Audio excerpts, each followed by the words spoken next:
Tendance. Nous en avons trouvé une qui fait de plus en plus d'adeptes dans les grandes villes de France. Le street fishing. Qu'est-ce que c'est? La pêche de rue.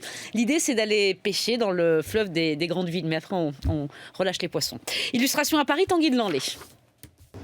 Yes, magnifique. Elle est belle, hein? David est plutôt fier de sa prise. Un poisson d'une quinzaine de centimètres, pêché au cœur de Paris. L'instant est immédiatement immortalisé. Superbe. Les photos qu'on prend, en fait, c'est vraiment la preuve en images, je dirais, puisqu'on remet les poissons systématiquement à l'eau très rapidement après la prise. On ne le rapporte pas à maman pour la faire cuisiner, voilà.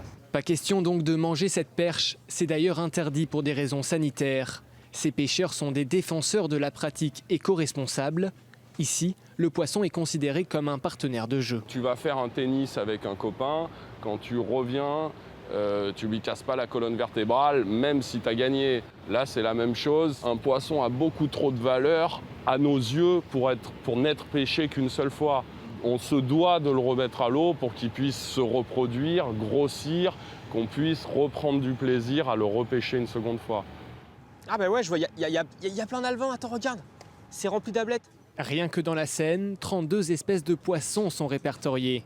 Seule obligation pour pratiquer le street fishing, le permis de pêche. L'équipement de base coûte moins de 100 €.